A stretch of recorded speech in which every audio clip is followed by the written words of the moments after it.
साधु का अस्त्र है क्षमा। वो किसी लोहे या धातु से बने हुए हथियारों को पास रखकर उनसे प्रहार नहीं करता। जैसे त्रिभुवनपति इंद्र के हाथ में वज्र विराजमान है और जिस पर प्रहार करें अमोघ है, ऐसे साधु का असंतुष्ट हो जाना अपराधी को नष्ट कर देता है। अस्त्र की जरूरत नहीं, मारने की जरूरत नहीं, मुस्कुराने की जरूरत है। ध्यान रखना, अगर कोई साधु नाराज होकर तुम्हारे अपराध पर तुम्हें कटुवचन बोल दे, दंड विधान कर दे, तो जय मनाना, भगवान तुम्हारी जय हो, तुमने निर्मल कर दिया। और अगर वो मौन होकर के निकल जाए तो घबरा जाना, फिर तुम्हें कोई नहीं। वो वज्र जैसे अमोघ, ऐसे यहां कह रहे हैं। वज्रपाणि रिवासुरान निहन्युर्मन्युना विप्रा। वो उपासक, वो साधु, इसी को भगवान में संकेत करते हैं शंकर जी कि उमा क्षमा सापहुते भारी, अपने कर्म जाए अपकारी। भगवत मार्ग के उपासक को ये गुरुजन कृपा करते हैं, जब हमें दंड देते हैं, जब 3 दिन भोजन नहीं, ऐसा नहीं, चलो, या सभा में डांट दिया, फटकार दिया, जो भी दंड विधान, निपट गए। त्रिभुवन में अब कोई तुम्हें उस कर्म का दंड नहीं दे सकता। भारी से भारी अपराध को 2 शब्दों में खत्म कर दिए। अगर वो मौन हो गए और उसके विषय में कुछ नहीं बोला, शांत रह गए, तो ये अब अमोघ वज्र है, अब इसे तुम नहीं झेल पाओगे। समय आने पर वो जो अपना प्रभाव प्रकाशित करेगा, नष्ट हो जाएगा। ये जैसे पापाचरण करते हैं और वर्तमान में खुशी नजर आते हैं ना, तो इसका तात्पर्य होता है जो सुकृत उनको आगे बचाने वाले थे उनको भेजा जाता है, क्योंकि अपराध भयानक बन रहा है, सुकृत पहले नष्ट किए जा रहे हैं, जाओ फटाफट खत्म हो। अब उसको लगता है मैंने सब कुछ किया, कुछ नहीं बिगड़ा ना। अब वर्तमान का भयानक अपराध जब उन सुकृतों का नाश कर देगा, फिर इसके बाद जब उसका प्रोसेस शुरू होगा, फिर किसी की सामर्थ्य नहीं है। जो इस रहस्य को नहीं जानते उसे कहते सावधान रहो, सावधान, तुम्हें पता नहीं ये बहुत प्रबल कर्म है जो नष्ट ही कर देगा, और कितने युग तक ये चलता रहेगा नष्ट करने के लिए, इसका कोई प्रमाण नहीं है। संत द्रोही, गुरु द्रोही, भगवत द्रोही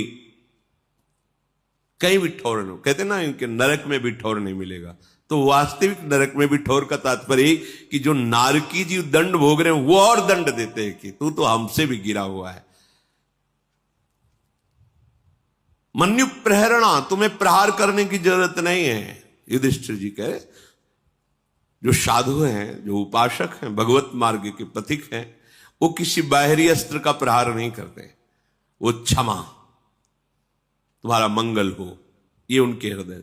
पर उनका कर्म जो है, भगवान कपिल देव जी ने जा भस्म हो जाए ऐसा थोड़ी कहा सगर के 60,000 पुरखों को।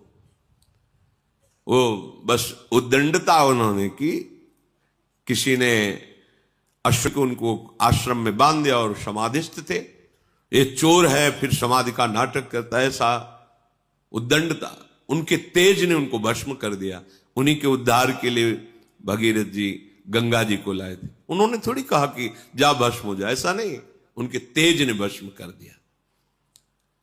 कभी भी किसी उपासक को, साधु को, भगवत मार्ग के पथिक को जैसे कोई अवहेलना, अनादर, कपट, छल, अपराध करता है, भयंकर पीड़ा पहुंचाता है हृदय की या शरीर की, शांत रहो। राधा राधा राधा, स्वामिनी जी जैसा विधान करे, हमें ये मानना है कि हमारा कोई पवित्र विधान किया जा रहा है, मंगल, हमें चुपचाप सह जाना है। ये तुम्हारा सह जाना वज्रपाणि रिवासुरान, जैसे देवराज इंद्र के द्वारा चलाया हुआ वज्र अमोघ है, जिस पर गिरेगा, पहाड़ पे गिरे तो धूल बना के फेंक दे, वज्र का ऐसा प्रभाव है। ऐसे ही वो तुम्हारा क्षमा, तुम्हारा मंगल साप होते भारी। हम ये अंदर से चाहें भी ना कि उसको कष्ट मिले, मंगल, भगवान तुम्हारा मंगल करें, श्री जी मंगल करें, बस तुम्हारे हृदय में ये होना चाहिए। साधु का अस्त्र शस्त्र उसका क्षमा है। हे युधिष्ठिर, अब क्या जानना चाहते हो? किम तच्छौचम भवेदेन विप्रः शुद्धा सदा भवेत तदिच्छामि महाप्राज्ञ श्रोतुम धर्म भृतांबर। हे महाप्राज्ञ, हे महर्षि, मैं जानना चाहता हूं कि पवित्रता किसे कहते हैं और उपासक हर समय कैसे पवित्र रह सकता है। ऐसा रहे तो पवित्र कहा जाएगा।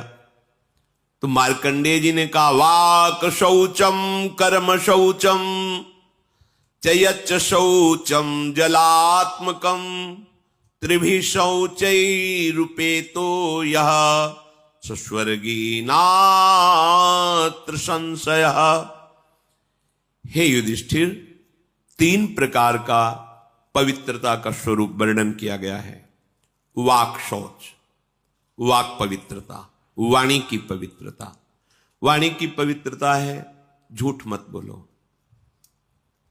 अगर कहीं भूल से अन्यत्र झूठ निकल जाए तो संतों के सामने झूठ मत बोलो, तो उस झूठ का समापन हो जाएगा, नाश हो जाएगा। एक घर तो त्रिभुवन में ऐसा रखो जहां तुम खुले रहो। एक घर, समस्त ब्रह्मांड में छल कपट का राज, गुरुदेव के सामने तो जैसे वैसे रहो ना।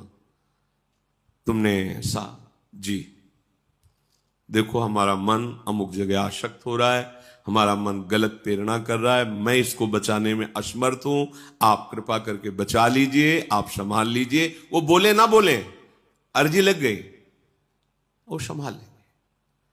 क्योंकि जिनको तुम मानव समझ रहे हो उनके हृदय मंदिर में भगवान बैठे हैं, तुमने उन्हीं से निवेदन किया है। अगर दैन्य भाव से निवेदन कर रहे हो तत्काल सुनी जाएगी। और इसमें एक गुप्त बात, अगर आप उस कार्य में उत्साहित हो करने को और केवल ये वचन से आप बोल रहे हो तो रक्षा नहीं होगी। ध्यान रखना कि भाई दोष से निवृत्ति के लिए हमने कह दिया, तुम्हें बचाना हो बचा लेना, अब हम तो जा रहे हैं अमुक कार्य करने, वो नहीं होगा, फिर आपको भोगना पड़ेगा। हृदय से आर्त भाव से कि मैं हार गया। जब आप आर्त होते हैं तो तत्काल अधिकार रक्षा का सामने से प्रकट हो जाता है। और ऐसे चाल, वही कपट इसी को कहते हैं कि हम ऊपर से कह रहे हैं देखो आपके शरणागत तो बचा लेना, और अंदर से कह रहे सामर्थ्य बचा लेना, जा रहे हम कर। ऐसा नहीं, हृदय से नहीं चाहता कि आपकी आज्ञा का उल्लंघन हो। पता नहीं कैसे विवश होकर, नाथ मुझे सामर्थ्य, एक वो विवशता हृदय की। वाणी की पवित्रता, किसी को भी ऐसे कटु वचन मत कहो। जिस वाणी से तुम नाम जप करते हो उसी वाणी से तुम्हें किसी को दुख पहुंचे, ठीक बात नहीं है। मृदु पवित्र वचन बोलो।